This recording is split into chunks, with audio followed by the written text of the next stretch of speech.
Ferrari arrived in Miami carrying the biggest upgrade package on the entire grid. 11 new parts wrapped around a car Italian media had already nicknamed the 1.5 car, with engineers back at Maranello genuinely believing this weekend would shift the momentum of the 2026 season. Antonelli took victory for Mercedes, his third consecutive win, with Norris and Piastri completing the podium for McLaren, while Leclerc crossed the line in sixth after spinning on the final lap, and Hamilton brought his Ferrari home in seventh, over 44 seconds behind the winner. Mercedes arrived with just 2 changes to their car all weekend because 2 changes were all they needed, and that contrast alone tells you where the real gap sits between these two programs, because there are 3 reasons Ferrari keep coming up short in 2026, and none of them dissolve with a single development push. The Ferrari power unit runs roughly 20 horsepower behind the Mercedes engine, and in 2026, that number carries real consequences. These cars pull roughly equal performance from combustion power and electrical energy, meaning the balance between those two systems is what separates the frontrunners from everyone chasing them, and Mercedes has that balance mastered better than any other team on the grid. Ferrari's smaller turbo gives the SF26 a sharp, responsive character and a genuine advantage off the start line, which is not nothing in a season this competitive. But that same smaller turbo is part of why the engine cannot match the raw output Mercedes generates on the straights, and the effect does not stop there. Because the engine runs short of power in those zones, the battery drains faster as the car tries to compensate, which creates a cycle that bleeds lap time on every full throttle section of every circuit Ferrari visits. The aerodynamic package brought to Miami was designed to improve efficiency and generate more downforce, and by the team's own admission, the upgrades correlated with their simulation data and worked as intended. None of that changes the underlying problem. When your rivals carry more power, operate more efficient electrical recovery systems, and run longer gearing that stretches those advantages further down every straight, aerodynamic work alone will not close the gap. Ferrari have understood this since the opening race of the season, and what Miami confirmed is that even a near-complete rebuild of the car cannot overcome an engine deficit through chassis development alone. The upgrade moved the SF26 forward, and that progress is real. The problem is that McLaren and Red Bull also brought 7 upgrades each to Miami, and Mercedes needed nothing significant at all because the base car already wins without it. Miami is not a circuit that viciously punishes cars with low top speed, and Ferrari was still losing time on the long straight between turns 8 and 11. The SF26 was not releasing its hybrid energy consistently enough in that section, while McLaren and Mercedes were extracting more from their electrical systems and carrying that advantage all the way into the braking zones. Sector data reveals this clearly, even when lap time comparisons make it harder to read at a glance. Through the corners, the SF26 was genuinely competitive, and through the medium-speed sections of the lap, the car performed well. Every time the cars arrived at a full throttle zone, the gap opened again, almost without exception.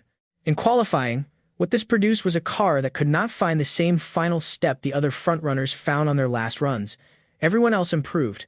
Ferrari did not improve at the same rate, and energy deployment efficiency was the thing deciding grid positions before a single racing lap had been completed. In race conditions, the effect compounds further across a full distance. Managing energy through 57 laps while also protecting tire life and staying within the parameters of the 2026 regulations is an extraordinarily complex balancing act, and Mercedes executes it better than anyone currently in the field. McLaren has closed that gap considerably through the opening rounds. Ferrari is still working to fully understand how the SF26 behaves within those constraints over a race weekend. Early in qualifying, the SF26 looked like it belonged in the fight. The car carried genuine pace on the medium compound mixed with the frontrunners and gave the team reason to expect a strong grid position. Then every team switched to the softest available tire for the final push, and Ferrari dropped away from the lead group. The car struggled to bring the front tires up to the correct operating temperature on that compound, and the result was a loss of grip and balance at exactly the moment neither could be afforded. The mediums worked. The softs did not, and that is not a small detail. Soft tire performance is what settles grid positions on a Saturday, and starting a race from further back than your race pace forces every strategic decision through the rest of the weekend to carry extra weight. Ferrari's race pace on Sunday ranked 3rd overall in terms of outright speed. They finished 6th and 7th. That gap between pace and result comes directly from where they lined up on the grid, and where they lined up came directly from a tire that would not switch on at the critical moment. This is where the situation turns genuinely difficult to process. The Macarena rear wing and the exhaust wing concept are both Ferrari inventions. The Macarena wing rotates to reduce drag on the straights, which is exactly the kind of efficiency gain Ferrari needs most to compensate for its power deficit. The exhaust wing, a small vane positioned behind the exhaust outlet, channels hot gases to improve airflow of the rear of the car. Ferrari identified a space in the 2026 technical regulations to introduce it, and the concept sits entirely within the rules. By Miami, 6 other teams had developed their own versions of the exhaust wing, including McLaren, Mercedes, Red Bull, Williams, Alpine, and Cadillac. Red Bull arrived with their own interpretation of the rotating Macarena wing as well. Ferrari pioneered both concepts, the entire grid adopted both concepts, and the FIA has already confirmed it intends to outlaw the exhaust wing and the halo winglet Ferrari also introduced this season in future regulations. Ferrari created the tools, distributed them to the field without permission, and still finished 6th and 7th with them. What makes this particularly hard to accept is that the SF26 in the corners ranks among the best cars on any circuit right now. Multiple rival engineers have acknowledged that the car carries outstanding mechanical and aerodynamic grip through medium and high-speed sequences, doing things in the technical sections that McLaren and even Mercedes cannot replicate. But Formula One races are not decided in the corners alone. They are decided on the straights, in the energy efficiency battle, and in qualifying on soft tires, and Ferrari is losing all 3 of those contests with a consistency that cannot be explained away by a single bad weekend.